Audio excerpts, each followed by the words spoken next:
Hello and welcome to today's episode of the Ramblings of a 42-year-old man, which is a lie now because as of today I am now a 43-year-old man. So I don't think I'm going to change the name of the videos just yet, but eventually that may have to be updated. I don't know, 42 plus? Maybe? Sounds good? I don't know. Eventually, I don't know. I don't think I need to keep doing 42-year-old man until I'm 50 or anything, but for right now, we'll just let it be. But just know, Rambling of the 42-year-old man, this is Chris Smith.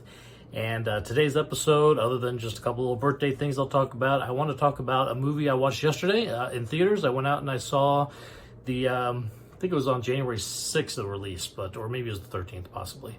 It's been the last week or two, and it was the Gerard Butler action movie Plane. Just real quick thoughts. It was a lot of fun, and I'll talk a little bit more about it in just a moment.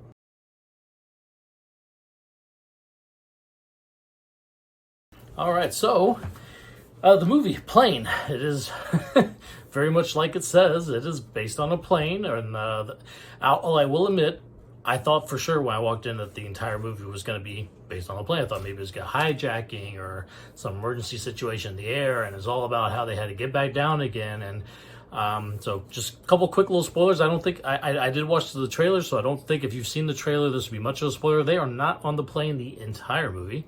They are, the first 20-30 minutes or so, they are on the plane.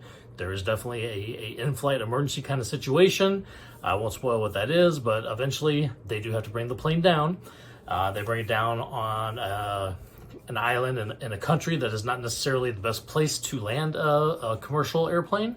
Luckily, this was New Year's Eve, so there's only like 14 passengers on the plane, so it's not like 100 passengers are on this plane that goes down. There's only 14 of them.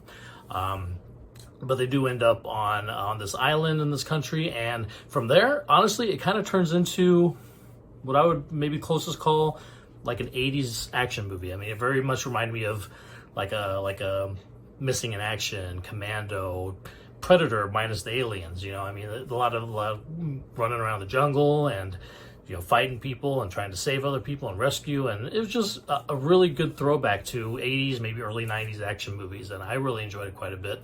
The plane obviously does play a big portion of it, including in the later part of the movie as well, so it's not just once they land, that's it, but the plane definitely is around, and even when they're on land, they're all kind of huddled around the airplane, so the plane is always a big part of it. But so real quick, this movie Plane is directed by forgive me with the pronunciations of things, Jean-Francois Richet, I believe you'd say. It's got a T on the end, but he's French, so I would say it's Richet. Biggest thing that I would know him from, maybe other people too, he did Bloodfather back in 2016 with Mel Gibson, which another kind of throwback kind of action movie. I really felt like another kind of 80s, 90s action movie. I enjoyed that one quite a bit as well. And then he did the remake of Assault on Precinct 13 back in 2005 with Ethan Hawke in it. And again, kind of a throwback action movie. I really like this guy's vibe. I like the movies that he's putting out. It reminds me of watching like a Speed or like I mentioned before, the Missing in Action kind of movies, the kind of 80s heyday of action stars. But enjoyed it a lot, and honestly, when it comes to acting, I think it has Gerard Butler in it, who most people would probably know is from 300. Most recently, he's done like the Fallen movies, like London Has Fallen, Olympus Has Fallen, Angel Has Fallen, and those movies, along with this movie, really kind of cement him to me to be kind of our 80s action kind of star right now. I mean, these movies that he's in, he very much maybe, Liam Neeson with his Taken movies and stuff kind of goes in this a little bit, but for me, I think Gerard Butler is the closest we've got to an 80s action hero at this point, and I love watching stuff he's in. I will say the first thing I saw Gerard Butler in was a movie called Dracula 2000. He played the titular Dracula, and biggest thing I remember about that, other than him, I could tell just watching that, even though the movie was not the best thing I've ever seen, but he was really great in it. They did have this really in a really cool twist of who Dracula was.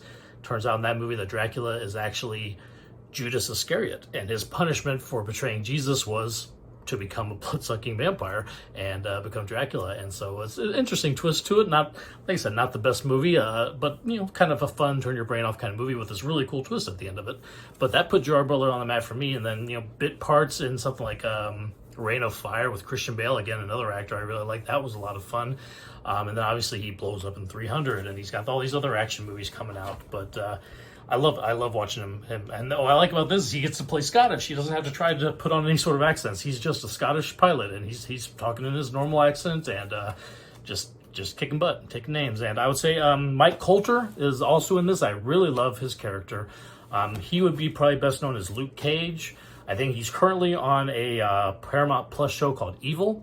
But I would say that his character is kind of surprising from where he begins to where he kind of goes throughout the film and then ends up. I really enjoyed that. Daniela Pineda is another one who's in there. She is like the lead stewardess on the plane, but flight attendant. I don't know if they do stewardess anymore, but I've most recently seen her. She's been in the last 2 Jurassic World movies in kind of smaller parts, but she was also on a show called The Originals, which is kind of a Vampire Diaries spinoff. Never watched that, but she does a really good job. I remember her from the Jurassic World movies being like, hey, this actress is really good. And she did a great job with this movie as well. So acting is good, directing is good. Love the action, love the first 20 minutes as they're dealing with the emergency up in the air really makes me not want to get on a plane for a little while, which is not good because I plan on flying somewhere pretty soon. So, but yeah, sitting in there, I was tense. I was tense watching those first scenes, and then the rest of the movie just a lot of great action fun. So really recommend this one. Really enjoy it a lot, and I hope that if you guys check it out, you will too. So that's my ramblings for today. So just another couple quick thoughts of, my birthday. I've had a great birthday. My family surprised me this morning with a few gifts and a cake, and then we went out to lunch together. We went to a Mexican restaurant where they, of course, proceeded to have all of the workers at the place sing to me. So I will have a little extra video here at the end of how that went down. That was really funny.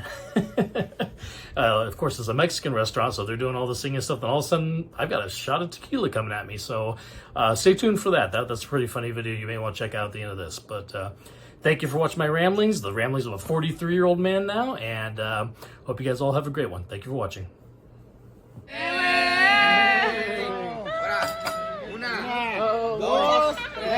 Happy birthday to you. Happy birthday to you. Happy birthday, Francisco. Happy birthday to you.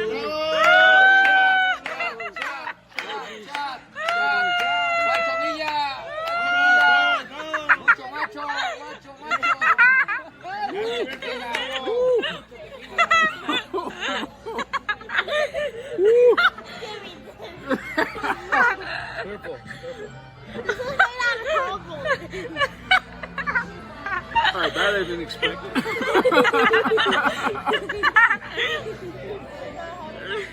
Oh, you're crying now.